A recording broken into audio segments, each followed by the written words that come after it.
Hello बच्चों। आज हम लोग अपने विज्ञान का पहला लेसन शुरू करेंगे जिसका नाम है मानव विज्ञान और प्रौद्योगिकी। इस पाठ में हम जानेंगे कि मानव विज्ञान और प्रौद्योगिकी से किस तरह से आपस में संबंधित है। विज्ञान और प्रौद्योगिकी के विकास ने लोगों के जीवन स्तर में क्या-क्या क्रांतिकारी परिवर्तन किया है, ये भी हम जानेंगे। इसने मानव जीवन को सरल, आसान और तेज बना दिया है। सबसे पहले विज्ञान क्या है? विज्ञान एक प्रकार का विशेष ज्ञान है जो हमें वस्तुओं के निरंतर अध्ययन और प्रयोग करने के बाद में मिलता है। विज्ञान किसी भी नियम, सिद्धांत और उसके गुणों व प्रकृति को जानने में मदद करता है। अब प्रौद्योगिकी किसे कहते हैं? विज्ञान के नियमों एवं सिद्धांतों के अनुप्रयोग से मानव हित में संसाधनों का निर्माण ही प्रौद्योगिकी है। इसका मतलब जब हम विज्ञान के नियम का उपयोग करके मनुष्य के कार्य को सरल बनाने के लिए साधन विकसित करते हैं तो यही प्रौद्योगिकी कहलाता है। उदाहरण के लिए विज्ञान और प्रौद्योगिकी के विकास के कारण ही हम बैलगाड़ी, टांगा आदि से मुक्त होते हुए परिवहन के आधुनिक साधनों जैसे मोटरसाइकिल, कार, बस आदि तक पहुंच गए हैं। इसी प्रकार जैसे जब पहिए का आविष्कार हुआ तो बैलगाड़ी को बैलों द्वारा खींचना सरल हो जाता है। तो जब हम विज्ञान के नियमों, सिद्धांतों का उपयोग मानव हित के लिए संसाधनों का निर्माण करते हैं तो इसे ही हम प्रौद्योगिकी कहते हैं। अब हम जानेंगे विज्ञान और प्रौद्योगिकी के विकास से मानव जीवन में क्या-क्या परिवर्तन हुए। विज्ञान और प्रौद्योगिकी के विकास के कारण विभिन्न क्षेत्रों जैसे यातायात, चिकित्सा, जनसंचार, मनोरंजन एवं कृषि के क्षेत्र में नए-नए आविष्कार हुए हैं। भाप के इंजन से रेलों, बड़े जहाजों का निर्माण हुआ। लंबी दूरी को कम करने के लिए हवाई जहाज, हेलीकॉप्टर, समुद्री जहाज का निर्माण हुआ। इसी प्रकार चिकित्सा के क्षेत्र में आधुनिक मशीनों जैसे एक्स-रे, अल्ट्रासाउंड स्कैनर, इंडोस्कोप मशीनों का आविष्कार हुआ। स्कैनर द्वारा मस्तिष्क की जांच की जाती है। शरीर के अंदर के भागों की जांच करने के लिए इंडोस्कोप मशीन का प्रयोग होता है।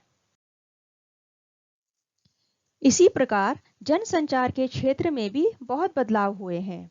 जैसे पहले टेलीफोन की सुविधा नहीं थी। लोग एक दूसरे का हाल जानने के लिए प्रशिक्षित कबूतरों द्वारा संदेश भेजते थे।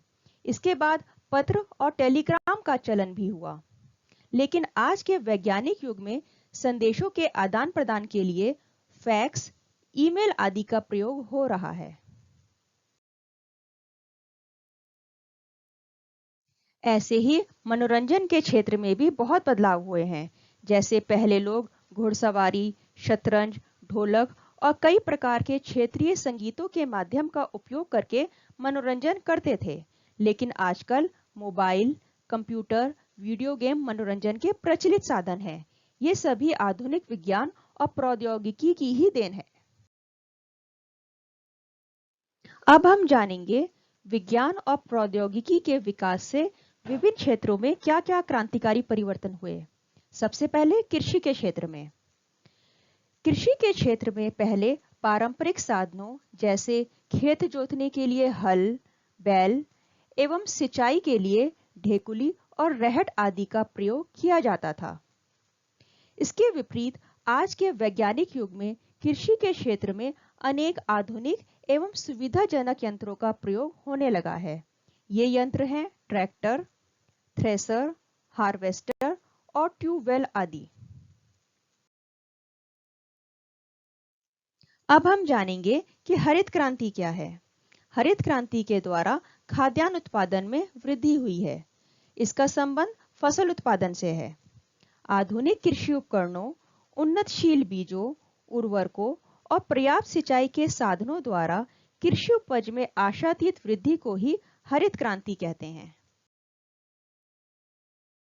हरित क्रांति के अलावा कृषि के क्षेत्र में और भी कई क्रांतियां हुई हैं, जैसे श्वेत क्रांति। इसका संबंध दूध के उत्पादन से है।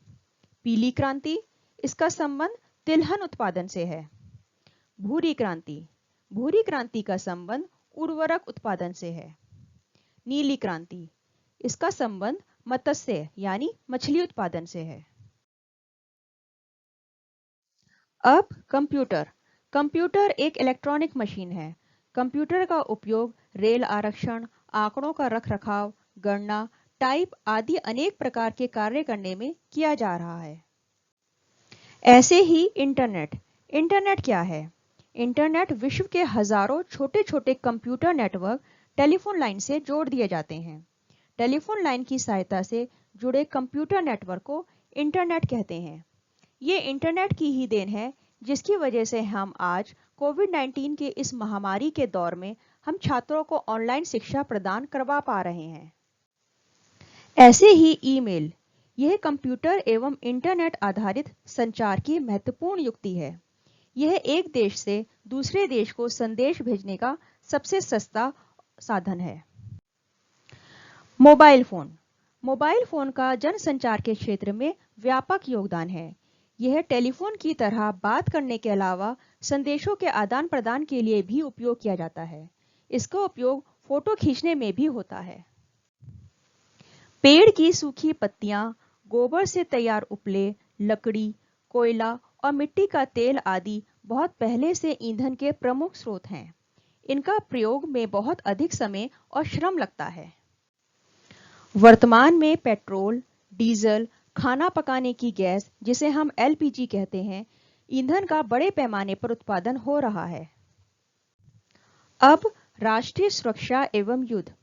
राष्ट्रीय सुरक्षा के क्षेत्र में हमारे देश ने बहुत तेजी से उन्नति की है। पृथ्वी, अग्नि, त्रिशूल जैसी मिसाइलों का निर्माण हमारे देश में हो चुका है। इनका सफल प्रक्षेपण भी हुआ है। मिसाइलों का प्रयोग दूसरे देशों द्वारा आक्रमण होने पर उनके युद्ध अस्त्रों को नष्ट करने में होता है। विज्ञान और प्रौद्योगिकी के विकास से मनुष्य को केवल लाभ ही नहीं मिला है, बल्कि इससे अनेक प्रकार की हानियां भी हुई हैं। कृषि उपज बढ़ाने के लिए उर्वरकों तथा कीटनाशक दवाओं का अधिक प्रयोग करने से मृदा प्रदूषण की समस्या भी उत्पन्न हो रही है, जिससे भूमि की उर्वरा शक्ति भी कम होती है। स्वचालित मशीनों के प्रयोग से कारखानों में मजदूरों की आवश्यकता कम पड़ती है, जिसके कारण बेरोजगारी की संख्या में वृद्धि हुई है। जंगलों की अंधाधुंध कटाई हो रही है, जिससे जंगलों का विनाश हो रहा है और वातावरण भी प्रदूषित होता जा रहा है। विज्ञान तथा प्रौद्योगिकी से होने वाली हानियों से बचने के लिए हमें प्राकृतिक संसाधनों का समझदारी से दोहन करना होगा और नए आविष्कारों का उपयोग समाज की उन्नति के लिए करना होगा। बच्चों, अगर आप लोगों को इस वीडियो के माध्यम से पाठ समझ आया है तो आप इस वीडियो को लाइक करें और मेरे चैनल को सब्सक्राइब करें। Thank you.